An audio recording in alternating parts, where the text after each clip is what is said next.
Hi, I'm Ruth, and today we just got this board game called Trekking Through History, and today I'm just gonna open it up and show you what's inside. It also came with these stickers.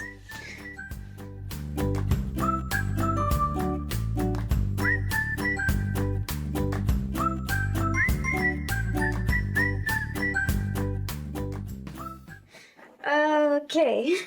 Some kind of clock graphic. I'm not sure what that's for. It says punctuality at the top, and it has a number 3.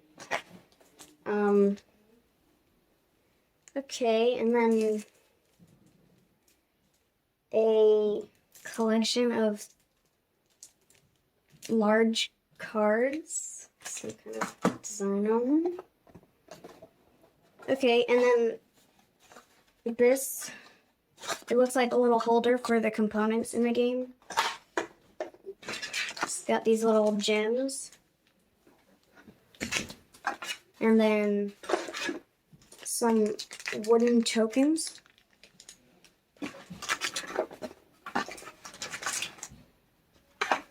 And then a little tray to put them in. And then these look like player tokens. So blue, yellow, red, green, and more tokens of different colors and shapes. Then we've got some cards with year numbers on them. And what looks like different little plaques corresponding to the colors of the player tokens. And then more cards. These say BCE, so maybe, I don't know. Sorry.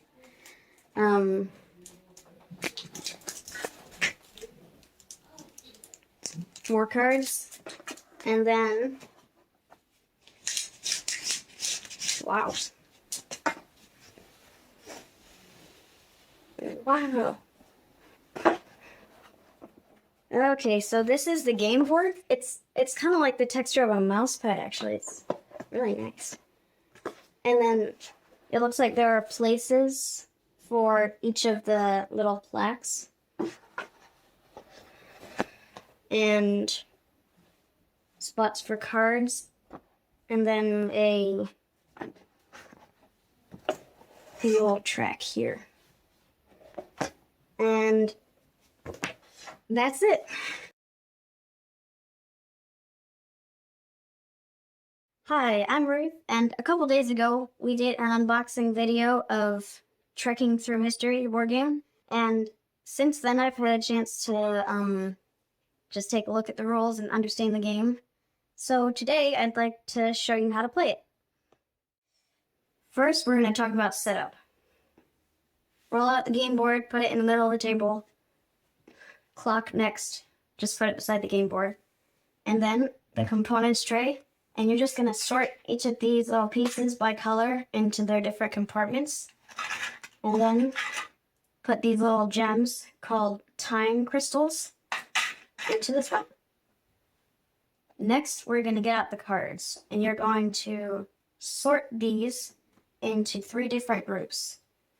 Day 1, Day 2, and Day 3. You can tell them apart because they have different colored bars at the top and different Roman numerals for each day.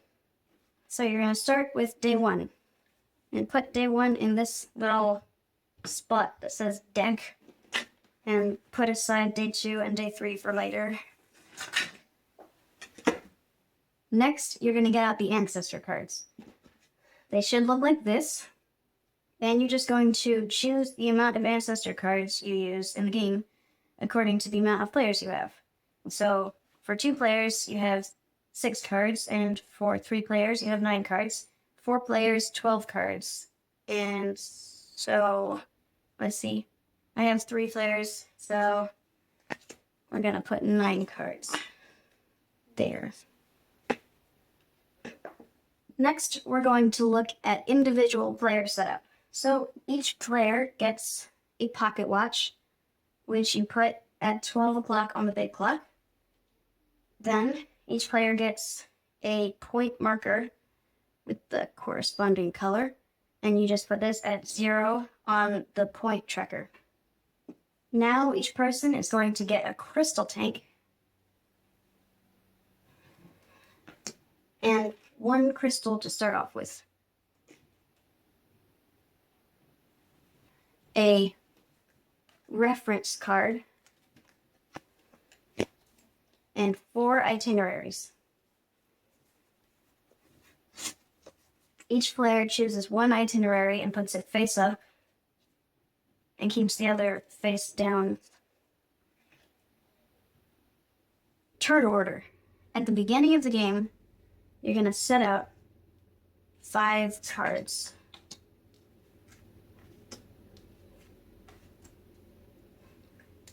At the beginning of your turn, you pick one of these cards. So I'm going to go with this one.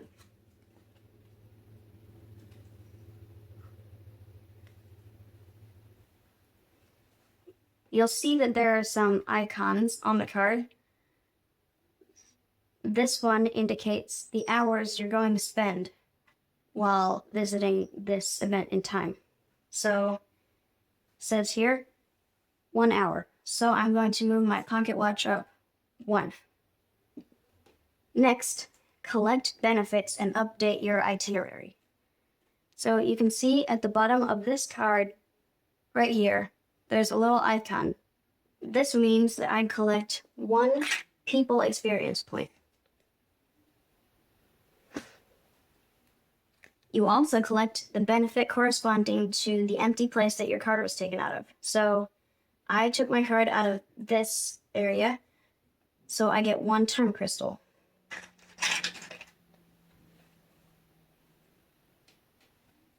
Any experience points you get during your turn, you place immediately into the top of the column that's the same color as your experience. And last of all, slide and refill the history cards. So that just means you move all of these down to fill the empty space and draw a new card. Okay, so now you've done your turn and you need to figure out who goes next. The rules about this are whoever is furthest behind goes next. And if 2 people are on top of each other, then the one who is on top of the other person counts as the furthest behind. Because of this rule, it's possible for one player to have multiple turns in a row. So if it was Yellow's turn and they drew a card that only moved them up 1 hour, then they can draw another card because they're still furthest behind. As you can see, there are numbers on your itinerary. These numbers are points. Points which you can earn by filling out your itinerary, and I'll show you how to do that. As I showed you earlier, when you pick up cards, you get one of 2 benefits: experience or time crystals. Experience is what you use to fill up your itinerary. Okay, so filling out the itinerary is really very simple. You get experience from the cards, and then you fill out these columns top to bottom.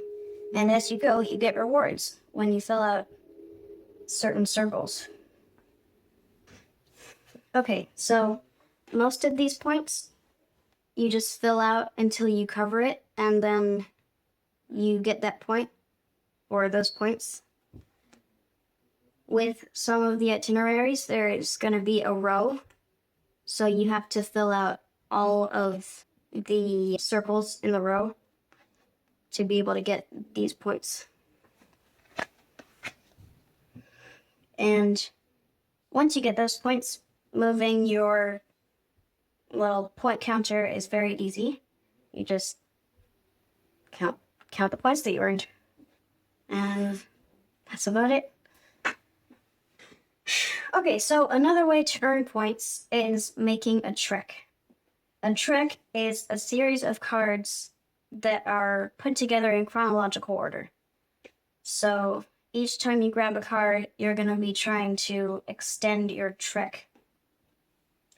And if you cannot extend your trek, if there's nothing here that comes after your card, then another option would be to take an ancestor card.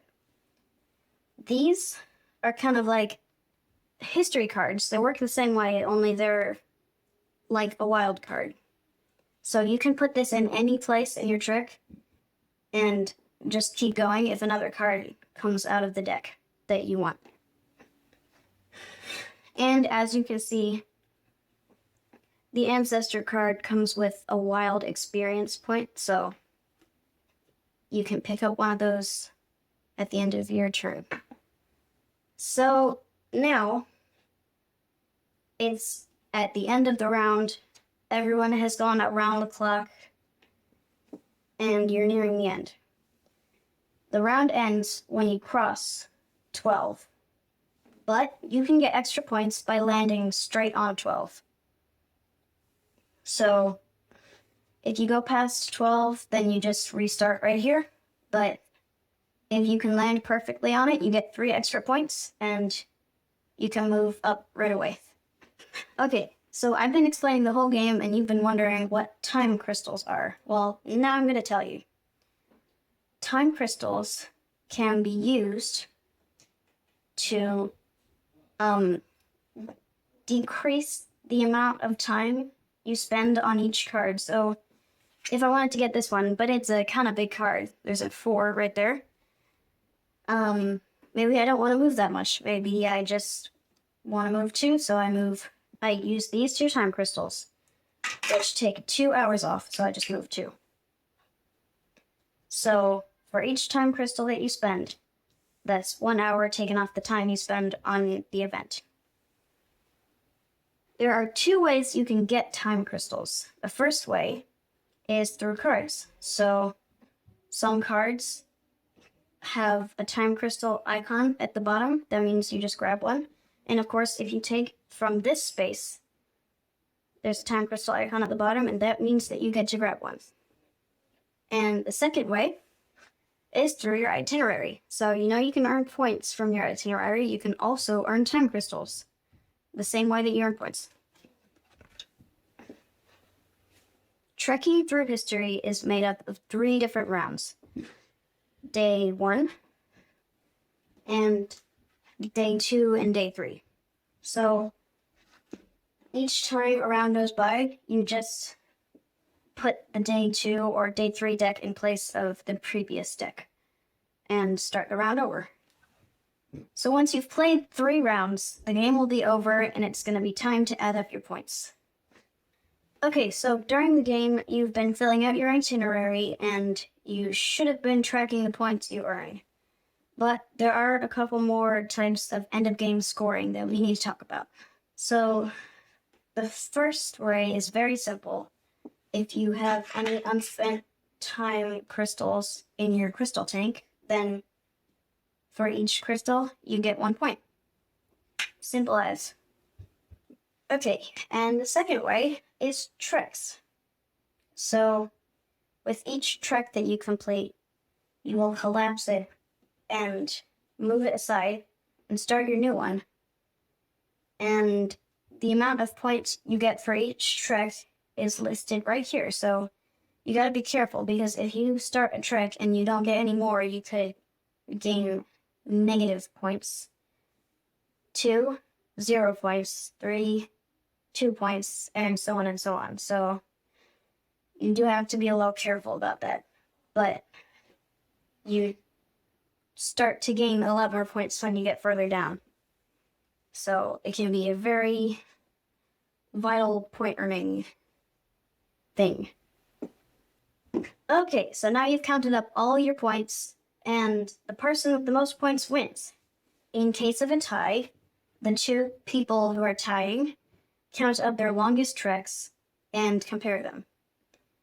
If those 2 treks are the same, you count up your second longest treks. And if those 2 treks are the same, then the players share the victory. And that's it. Alright, and that's it for this video. This was a lot of fun, and I hope you go check out Trekking Through History because I really enjoyed it, and I think you will too.